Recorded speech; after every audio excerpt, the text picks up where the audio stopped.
This weird mid-season break we have has given us a big opportunity. Now, in the summer break, Formula One teams tend to keep their factories shut down because they have to. But at the Inside Line F1 podcast, our factory is never shut down really, even though it's a break whatsoever. So, our tech team has been working hard. And, Kunal, we finally have visuals. We Yeah, have visuals, we have an absolutely. upgrade.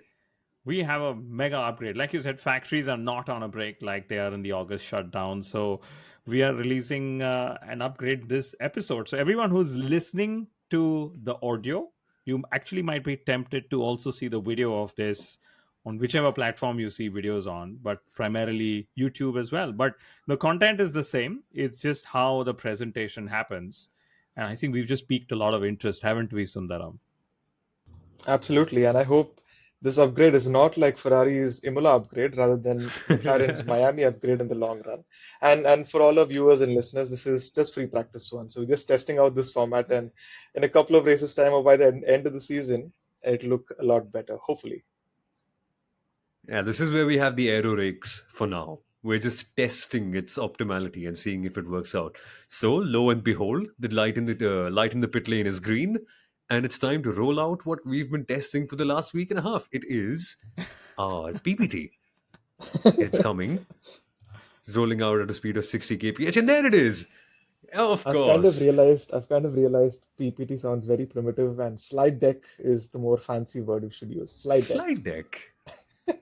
I think PPT's Microsoft. Slide deck is everyone who tried to introduce a PowerPoint product without actually wanting to call it PowerPoint, Yeah, because we correct. were also, at least I grew up to Microsoft Office. It was not a it was a Word document. It wasn't a document. It was always an Yeah. Excel. It is still an Excel sheet. It's not a spreadsheet. It's still So it's a we'll Google Doc now.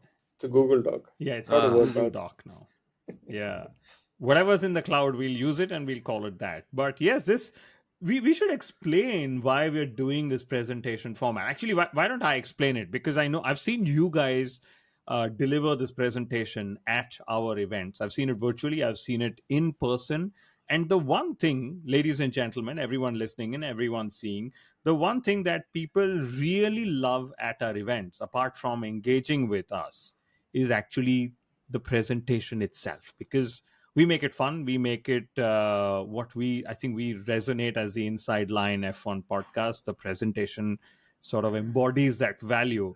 So yeah, I'm excited to show you all what we are trying to do. And like Sundaram said, we are taking baby steps. These are these aero rakes, and any feedback, any criticism, any what's it called, so many languages in my head. Any feedback, any criticism, any good words of the upgrades we put in, will do our confidence wonders, and we will keep upgrading like And if everyone there's does. anything bad you have to say, reach out to one Mr. George Russell plus 91 number 63, because he's the one who taught us how to make PPTs in Formula One anyway. So Ye- that's where we're learning from. Don't blame us on that. But why don't we go to what's first up? We'll give you a bit of an idea. The reason why we're doing PPTs is because of what you see on screen right now. A massive void in our hearts, yes, because for the first time, 24 races actually seems like less given how fun the championship is. But what on earth is this calendar, man? Why do we have a months long break just before the USGP when we had a 3 week break right before this? And then the summer break before that? I think what you said is probably what Formula One is doing. They've realized everyone is saying, especially all the fans, that 24 is too much. Drivers are saying 24 is too much. Now, this is a reverse psychology. They've done a scheduling where people like us are like, actually, we could have squeezed in one or maybe even two races and a sprint and a rookie race and so many other things, and still ended the season when we're going to, and still have started the season where we're going to. So I think it's down to reverse psychology. Although the truth is, it's scheduling a Formula One calendar is probably a very, very difficult one. Some races have marquee events they want to be associated with or they want to avoid, and so on. So that's the result of the 2024 Formula One season. There's this another thing because if you look at the next six races, we have three rounds in the Americas. That's the first triple header. The second triple header is Las Vegas. Then people jump on to Qatar and then Abu Dhabi. And you would often questioned why could they not just split it into three double headers, do 2 rounds in Americas, then further 2 rounds in Americas, and then the last 2 rounds in the Middle East. But like Kunal says, it's ultimately a case of scheduling and when the event organizers want their event to run. And unfortunately, this is how it is, and we have 4 weeks off. And it's not new. We've actually seen this very recently. Last year, between the Australian and Baku races, there were 28 days off, which was again not the mid-season break. And the one that happened before that was way back in 2007, where we had 4 weeks off as well. So, yeah, pretty interesting. That I'm actually glad I'm getting four weeks off just to prep and Yeah. relax a little, to kind of get ready for the next couple of triple headers in that sense.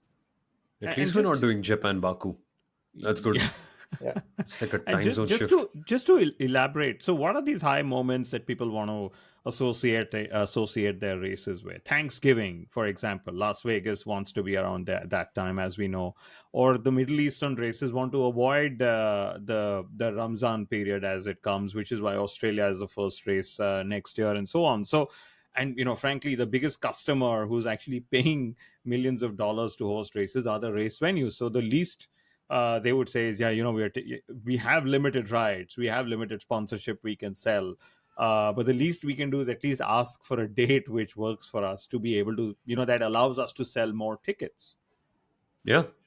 And if anything, I think this works better, at least for us sitting back at home, because there are periods where you're free and there are periods where you're not free. It's not like the old calendars where there's constantly something happening every other week. And for the people who are traveling and going to the Formula One races every single time, I can imagine this also being somewhat easier in a way, right? Because you suddenly have 3 weeks where you're at home working at from the base, working with your family, being there with them, spending time, and then being away for a bit, versus you being off every single weekend here or there, just like away, away, away, away, away, and then you just get one weekend in the middle. By the time you've recovered, you're straight back onto the other one. I don't know. It's like you get to spend a greater chunk of time at home, if that's the right thing, and you get to do that 3 or 4 times, which is quite something actually, given that Formula One holidays are not like normal work like holidays anyway. And people would die for the opportunity to have 3 weeks with their family consistently. So it's all right, I'd say. I think they've Especially done a good for, job. yeah, I think it's a great job. The mechanics get to be at home, especially with these flyaway races that have happened. And I'm actually excited to see Red Bull Racing and how they use this time off, because the one team that needs to resurrect not just 24 but this downward trend that could catch them out in 2025 is Red Bull Racing, and not just to defend their titles, especially if, I mean, I think title being one, titles being two, because they're definitely not winning the constructors. But even if this trend continues, could there be an exit clause in Max Verstappen's contract, which sort of allows him to become a free agent? So even though he's signed till 2028 or whatever year he's signed on till, and we had Helmut Marko explaining what's a performance contract on our podcast a couple of months ago. So pretty much down to how teams will use this. But this should actually mean we go to the next slide, because Sundaram, you clearly had a very interesting view on this picture. Why don't you just lay it out on us? Yeah, although all the team principals on the left actually have their hands on their thighs or in their lap, but on the ones on the right actually have the hands together or folded. So yeah, it seems pretty interesting. This I don't know if they actually agreed to show pose this way, but yeah, that's the first thing I noticed when I saw this. And they're all wearing similar clothes. It's all like a blue jumper Yeah. or a white shirt, or I don't know. Are F1 team principals that boring in person, Kunal? Seriously, do they not have any style or any sort of inclination towards fashion or even good watches? Because I can't spot one in this picture. I mean, the jumper's probably covering a lot of those watches, because almost every team has watch sponsors, partners, or whatever you call it. But F1 ran a very interesting caption, which I'm going to ask you all. Sundaram, starting with you, where would you sit in this picture? Okay, for all the people, it's a all the people listening in. It's a picture of all the F1 team principals at the F1 Commission. On the left, we have James Vowles, Andrea Stella, Mattia Binotto, Fred Vasseur, Stefano Domenicali, Laurent Mekies, and at the very back, I can spot Christian Horner. And there's also Alessio Aluni Bravi, isn't that on the left for? for Sauber. Which, if it is the case, why is he sitting so far away from Binotto, who's his fellow No, no, teammate? one sec. Somil, this is clearly where we need to do a revision on which team principal is who. That's after Lauro Mekies is Mike Crack. I know y'all can't see it Oh, because that's it's a Mike screen. Crack. Yeah. Ah, Then there is Christian Horner. And then there is a newest team principal, Oliver Oakes, who is just not yes. visible. Yeah. Yeah. and and lots of people on the right side opposite them in the far end. It's the FIA commission. I can recognize Nicolas Tombasis, okay, but after that on the right it's just Ayao Komatsu and Toto Wolff, who I pretty much visually recognize. Yeah. Where You know, the would other you thing that rather I be? the other thing I Yeah. actually kind of noticed is most of them or all of them have notebooks that's branded with by RB and Oh, yeah. Williams. Williams, that's the team that's been struggling with a lot of budget, is using a MacBook, whereas Haas has a Lenovo right there. Interesting. Interesting. The reason why they have the VCARB book is because VCARB hosted this F1 commission meeting at their Ah, okay. factory premises. So it's probably one of their condensed, I mean, it's a fairly condensed meeting room with so many men in it. But interesting calendar just on the right on that wall. I'd love to have that calendar. But let's not digress. Where would you guys rather sit? Sundaram. Sit where, as in? Yeah, I mean, if you had to choose a seat on this It's table, let's assume you've Oh, obvious. just It's entered in. obvious. Yeah, There's where only would you one sit? place you have to sit. I'm actually choosing the seat between Mike Crack and Christian Horner for very personal reasons. You mean Fernando Alonso reasons? Yes, I would really love to listen to what Mike has to say about how the progress is going for 2026. That's my first priority. And The thankfully, third Christian and world Toto are sitting on title. the opposite side. Yeah, and thankfully, Christian and Yeah, Toto are yeah, sitting on the opposite ends. yeah. How about It's you, all the Samuel? and there's only one seat where you have to be, right? Between Fred Vasseur and Mattia Binotto. That's where all the enjoyment in life clearly is. If you aren't sitting next to Fred Vasseur, I mean, do you have any concept of enjoying your life? Seriously? Like, S- if that's the kind of person you want to surround yourself with, clearly, Yeah, that's what I'd want to be. his humor is next to none, and I've actually sat through a lot of team principal press conferences. I can even, Fred has probably just stopped laughing just before the picture. That's probably what happened, and after the picture, he's laughed and cracked a wise crack as well. But I would probably also do Mike Crack and Christian Horner, just for Christian Horner to Uh-huh. ask, okay, uh, how many shares does Adrian Newey actually have? Because hey, that's what I've been trying to get at Red Bull Racing, and you don't have at Aston Martin either. How many shares does he have? But these gentlemen actually decided that they wanted a rookie race. The team principals did, but the FIA actually backed it down, and they're saying we will not have a rookie race at the end of the 2024 season. And I must say, I'm actually bummed because the FIA said we don't get a lot of credit. This is one of those things that they do that they don't like get a lot of credit. We'd love to see rookies in a Formula One car. My only question was, wouldn't it look odd if there were just 10 rookies racing, because it was Yeah. one rookie per team? So I'm not used to seeing 10 cars racing unless it's Bottas taking 5 cars out in turn one of Hungary when it's wet. Okay, but that still leaves us with 15 cars. My other thing is, this is one of the reasons why the F1 team principals would hate what the FIA has done, which I'm pretty sure there are logical reasons. But the rookie race was actually a way for Formula One and for the teams to make more money, Of especially course. at a time of the season when they go spending money rather than earning money, because the rookies would have paid to race. Okay, there would have been a television contract extension, etc., etc., etc. You guys get the drill.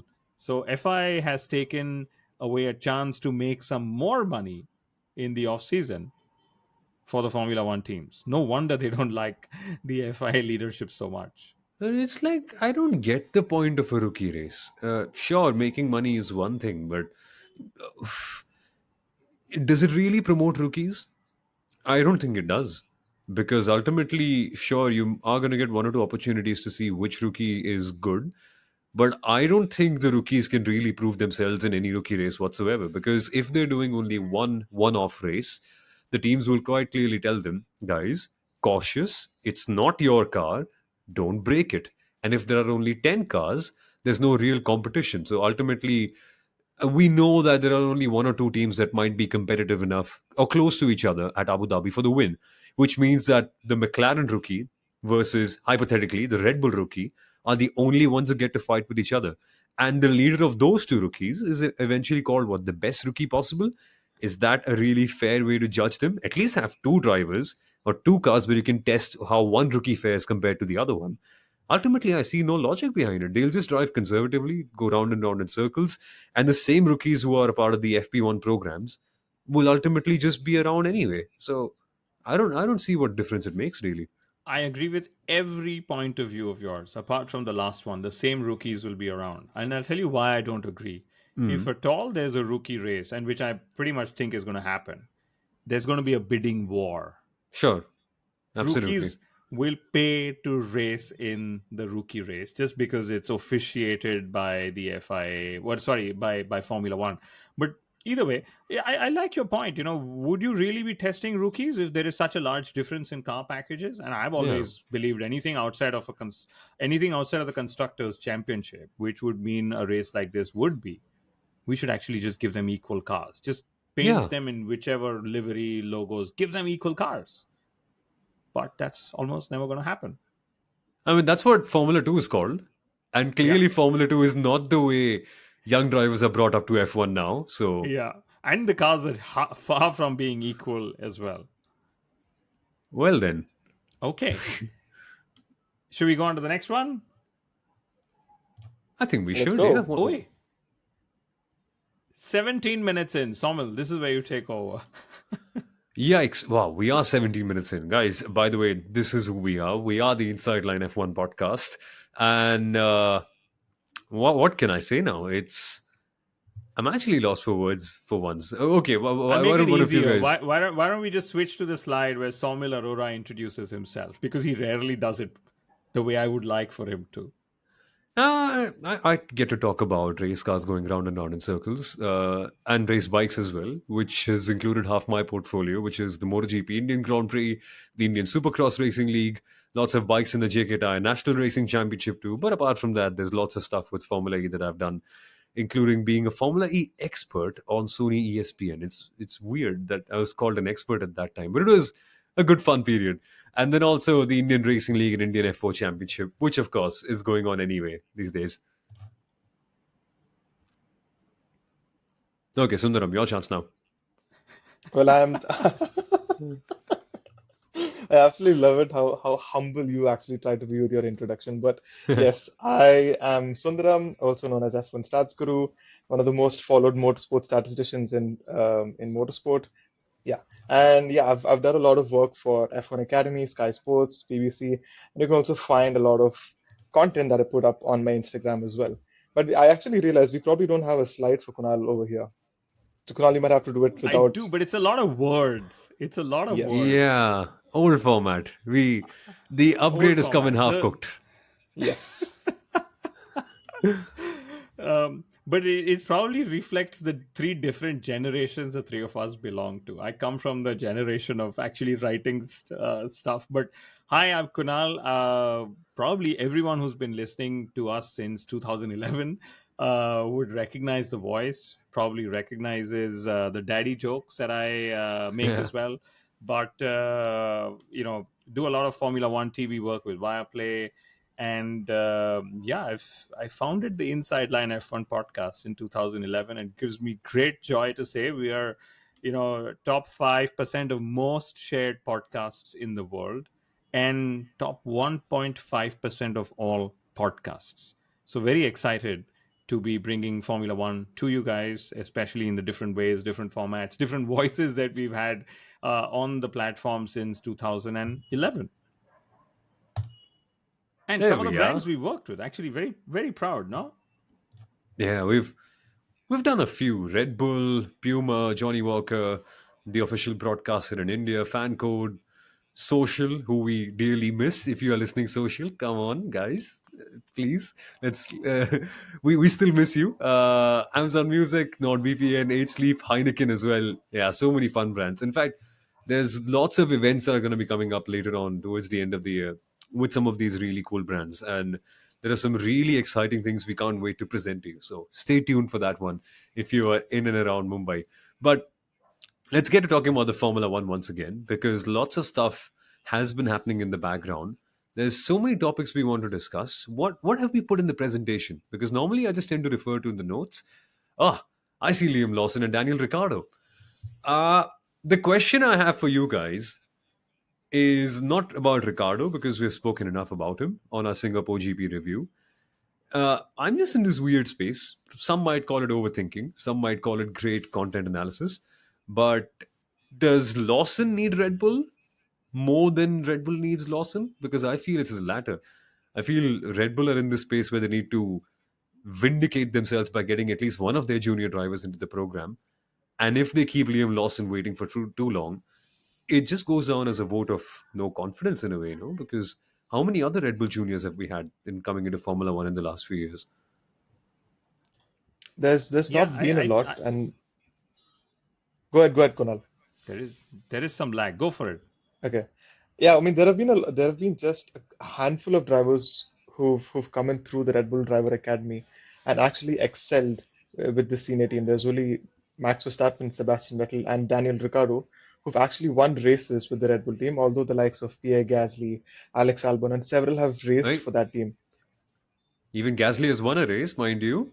Not for Red Bull, but for Not Alpha for Red. Tauri. Good point. Not for Yes. yeah. True. So that's the thing. And the question is, does Red Bull really need Lawson than the other way around? I feel both really need each other, but probably 60-40 in Red Bull's favor because although they have two drivers tied on for the long term, Sergio Perez and Max Verstappen till what 2028, there I feel there is a possibility they could be without any of these drivers in 2026. Yuki Tsunoda probably leaves when Honda leaves.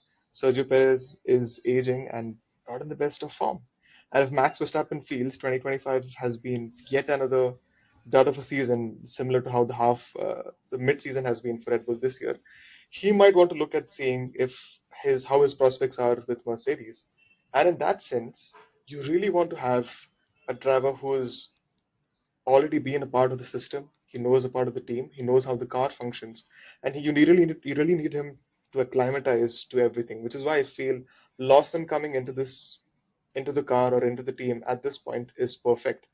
And you don't want other teams to kind of catch up onto Lawson and sign him like how McLaren signed a Piastri. Red Bull also don't want that to happen.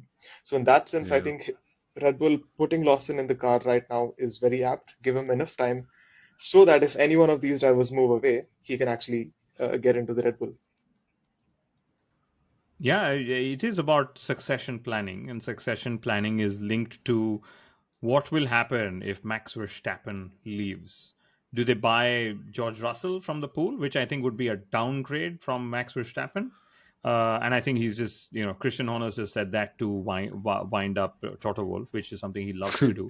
But I get a feeling it is to assess. So the Red Bull is stuck with a few assessment of challenges. How good is Yuki Tsunoda, for Hmm. example? Right, when he was learning, Pierre Gasly just was much quicker because of experience.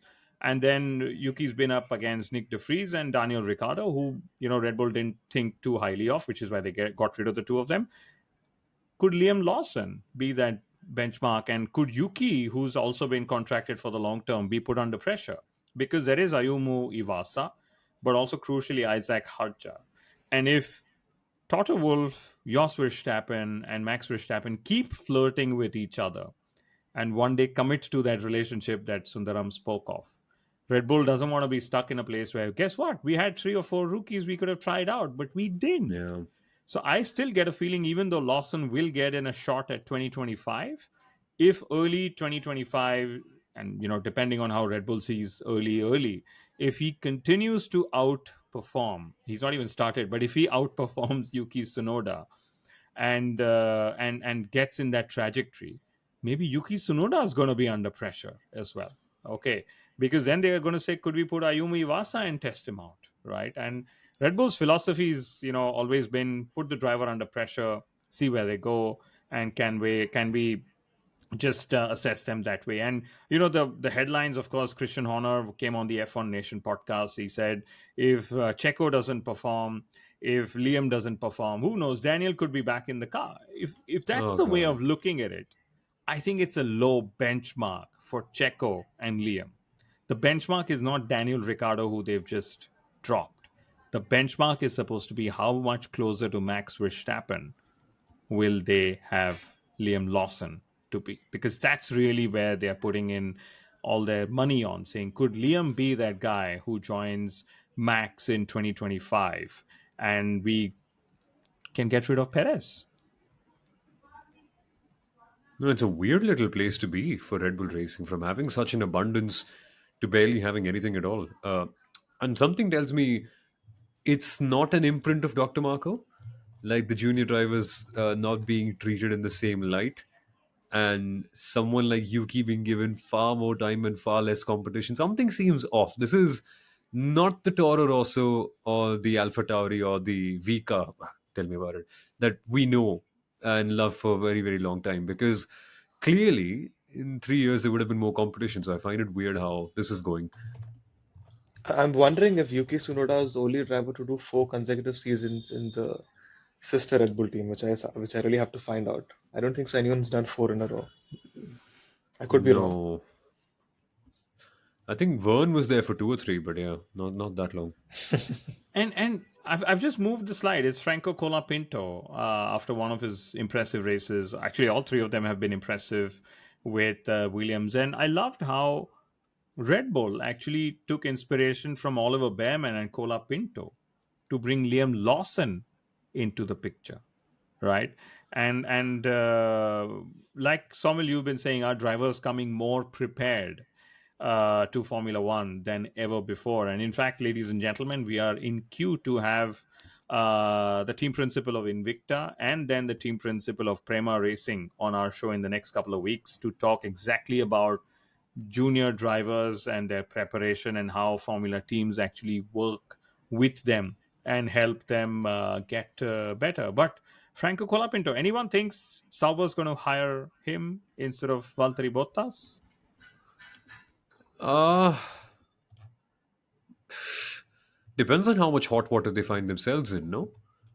Like if they're confident that they're in a really poor shape, I think I'd rather go for a Valtteri Bottas, Mhm. because you want the dependability and you want someone who can at least get you those points. I mean, not saying that Franco Colapinto won't, but someone with 10 years of experience underneath their belt across a Mercedes, across a Williams, at different stages of their functioning, one at a very high level, one at a very low level, who can just guide you on those things a little bit. Nico Hulkenberg is one of those drivers, but does he have the experience of what it takes to be a winning team, the winning mentality that Bottas brings in from Mercedes? Not to say that he was a winner himself, but you be in that environment around and you pick up lots of things. So I mean, it's unfortunate that we might just see Franco Colapinto in IndyCar or somewhere else next season. But I don't know. What would you guys do if you were the team principal?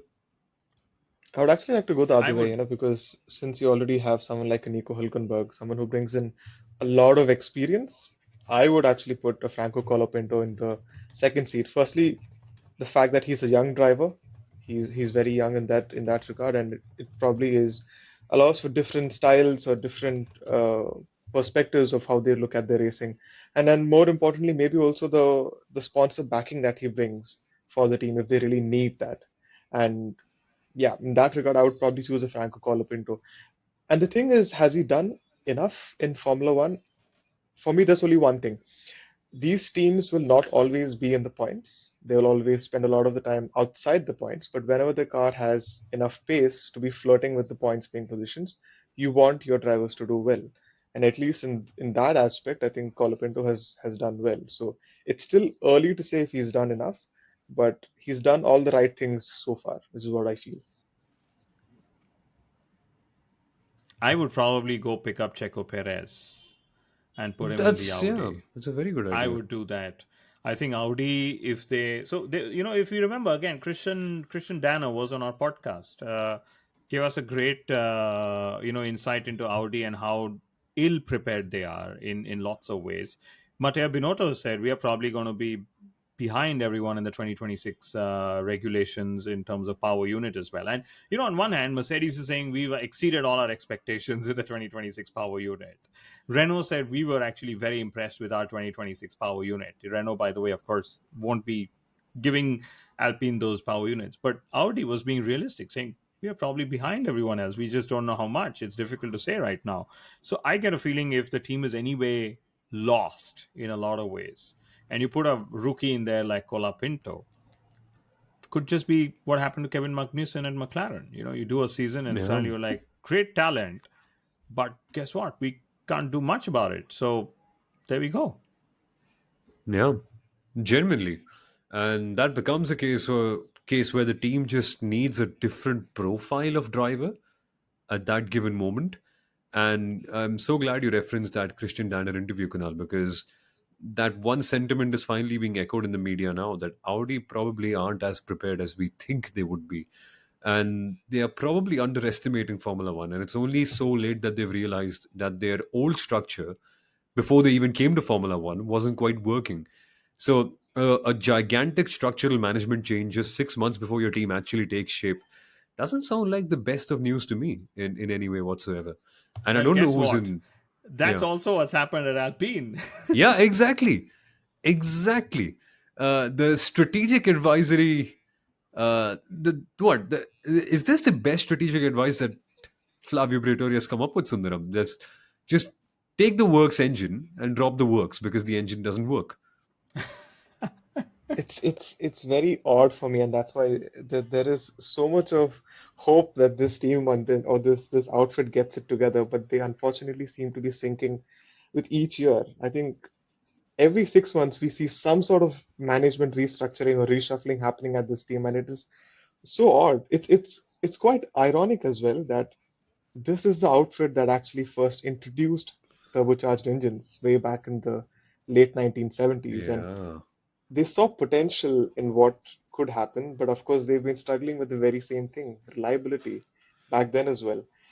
And this is one of the few engine manufacturers that have just not aced or understood or not implemented the hybrid era well. Last 10 years has been a struggle, and in the last couple of years, it's been a case of lack of investment, lack of ambition, probably. I know they've kept a 100 race plan or a 200 race plan to be right at the front, not even to win teams or something of that sort. But it's very sad to see the second most successful engine manufacturer in Formula One. Ferrari's won 16 titles as an engine supplier. Renault's won 12, and the likes of Mercedes and Honda come further back. It's actually a very big thing to see Renault walking away from the sport, and I'm pretty sad in that sense that they're not going to be part of the grid anymore.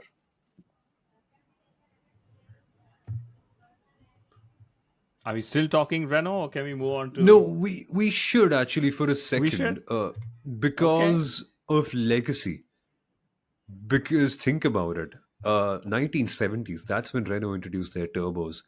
It's been over 50 years of engine excellence. Take out the last 10, maybe at least 40 years of excellence in the engine department. They've powered so many teams, their own team, Benetton, Red Bull Racing, to such phenomenal results. It's like, I can't describe just how big it is. I mean, Renault is the Ferrari of France. So come to think of it, imagine Ferrari saying we won't make engines anymore. We're just going to focus on bodies because that's what people like. And come to think about it, that'll just kill it, right? Because the coach building brands of old, the Pininfarinos of the world, they died out because coach building just wasn't quite a thing anymore. And you had to be a complete manufacturer. And now in Formula One, we're getting to a reverse of that, where all you need to do is coach building and the engines can be taken care of by someone else. Like a manufacturer voluntarily raises their hand and says, we're not going to do this anymore. And I get why, because Formula One is not the same Formula One anymore. And it's far more important to come up with a profitable team. But I don't know, it's something is weird about this, Kunal, and the whole rebranding of it as the Alpine Technology Performance Center, whatever it might be. These things, do they even work out well? Like when you take so many Formula One engineers and put them onto less competitive tasks. I mean, yeah, and there's also this talk of the advantage of being a works team where the chassis and the power unit are well integrated, etc., etc. And McLaren is clearly blowing a hole through that philosophy as well. They've shown that you can win but being a customer team as well. And I think it's also down to how Formula One used to be previously. I mean, Sauber used to use old Ferrari engines till almost a decade or some ago, and now Yeah. everyone mandated by law regulations gets the same engines. So my feeling about Alpine is they're just getting ready to make a purchase. They will do what it takes to get a higher valuation, and then they are probably just going to be on their way out. Either Renault will then do what Mercedes does. We call it the Mercedes AMG whatever Petronas F1 team. But Mercedes truly doesn't really own too much of the team. There's Toto Hmm. Wolff, there's Ineos, there's Mercedes branding, which etc. they get, and that's probably the model Renault is also trying to go get specialists to run it, give it a badged works entry name or whatever you call it, but put in the best package to try and a get better results, and then hence have more private investors who would value it higher. But Flavio Briatore has gotten rid of the Renault power unit program, just to identify, is the issue the power unit, is it the chassis, which is understandable. But he's also introduced a new motorhome, which of course would have cost a lot of money, which has piqued Christian Horner's interest, in Briatore's own words. So let's see how that goes. Ultimately a power unit is a motor, and a motorhome is also got a motor in it, so This is somewhere. such a Flavio Briatore story. Like, I will drop the power unit, but I'll bring a new motorhome because the perception is what matters. That's how I can sell clients if I have a more premium space to have coffee with them on. That is phenomenal. Like, Flavio Briatore is back to Formula One to get a proper send off and farewell, which is something he didn't get, which is something Logan Sargent didn't get, which is something yeah. Kevin Magnussen and Joe Guan Yu might just get, Kevin at least for the second time, and which is something Daniel Ricciardo didn't get, which has caused an uproar on social media. Yeah, I think this is a good moment to say farewell, no, Sundaram? Because I'm pretty sure end of season we're going to be focusing on more important storylines. Yeah. Didn't we Yeah. already give Should we Daniel just Ricciardo a good enough farewell in the last time? And for some reason, he himself has not said that I'm leaving Formula One, but yet everyone is making it sound like he's leaving Formula One. And for some reason, I don't know why, there's a 1% feeling that maybe Daniel is not leaving Formula One. But I hope that's not the case. I think he's really done and dusted with the sport. And as exciting as it might sound, like coming back and trying to prove everyone wrong, I hope really that's not the case. And yes, maybe he should have been given a more befitting farewell for what he's done with the Red Bull team in particular, which is, yeah, a little sad. But I really don't understand why would they have not announced it before, which is which is what something is everyone's trying to understand. I I get a feeling it was like I think we covered this in the Singapore review. He got a podium, he would have stayed on. So it was performance based. Daniel, you're far away from Yuki Oh, in points, in gaps, whatever, whatever. And that's why he also said, if I get a podium this weekend, maybe things will change. And I get a feeling it was left up to him if he wants to go ahead and say he's retiring, he's moving on, he's taking on a new role. And Christian Horner again said he wants Daniel in an ambassadorial role. And you know why? He said because Max doesn't really like going and meeting all the sponsors everywhere. So Daniel Ricciardo, who's clearly had like, of course, a great personality, very entertaining, widest grin, etc., will only be remembered for being an ambassador for Red Bull, should he actually choose to take that up, which I really hope he doesn't, because you spoke of legacy. And I would hate for Daniel's legacy to not be his dive bombs, his beating of Sebastian Vettel, his going head to head with Max Verstappen, and his shoeies, and suddenly just ends up being a driver who's being paid millions to show his face, take pictures, smile, give some trophies and whatever away, and talk of how the good old days of racing were in his case. And Daniel himself has said, maybe age caught up with him, and that the rookies again have been coming extremely well prepared to Formula One. wait, discipline, guys. We've spoken about Ricardo enough. This was meant to be a Logan Sargent farewell. Come on. Like, I know we don't like him as much. Not as a person, at least what he achieved in Formula One. But does that mean we'll not talk about him at all? Because we brushed over him for a minute once Call Up Into was announced, and then phew, off he goes. But I don't think I did not like him as a person. I mean, I don't As a know him, person, he's but quite nice, he, yeah. yeah, yeah, he was humble. He was accepting. Of course, everyone has their struggles. He's had his. It didn't gel with Williams, but it's just that what he couldn't do as a driver overlapped on what people thought his personality was, which I don't blame the fans, because all you get to see of the drivers, the most you get to see of them is in the car. Okay, Yeah. and a couple of minute long interviews that you get. So in the car, if you don't perform, it overlaps with your personality, your capabilities, etc. It's unfortunate, but that's just how the business goes. No farewell words for him or Magnussen Sundaram? Come on. I mean, for me, I think Logan Sargent has stayed on for half a season longer than ideal. And like I said, there's like Kunal said, nothing against the person in himself. At least he didn't shove his trainer in the garage. So he's really tried, but just didn't have enough pace to kind of prove his longevity or his space or his place in the sport. Kevin Magnussen for me is also a very interesting case. The person left sports car racing, a place where he was a little bit more competitive. I think he even got a race win back in 2021, but then chose to come back to Haas and struggle for points, which is what which is again the pull of Formula One in itself is so massive that you really want to come back and just still be a part of the whole bandwagon. It'll be good. I hope Kevin has a very interesting last six races and not too incident filled at least. But yes, farewell, Kevin. I would say No. perhaps. He got No, a no, pole no. It should position, be incident filled. It but should be Kevin also incident got a filled. pole. That's what a Kevin Magnussen race is. Yeah, and he got a pole You were saying? position. Yeah, he got a pole position. I think that also with Yeah. that Haas in Brazil, that's his legacy. That's what we'll remember him from. And I'll actually miss Laura Magnussen, his daughter, and the cuteness that she would have, with trying to be so involved with her father's racing. Who knows? She's probably going to end up racing as well. That'll be so cool. That'll be so cool. But let's see. I mean, we should talk about these drivers more in depth sometime later. Because for a break, we've only given them like a break's worth of attention. But there will be like a proper postseason episode where we dive onto these sort of lesser known stories and kind of come up with the Inside Line F1 awards and bring out the things that you really missed out on, but we did. But thank you for listening now, folks. The interviews that we mentioned with the team principal of Invicta and Prema are going to come up shortly. So stay tuned for that.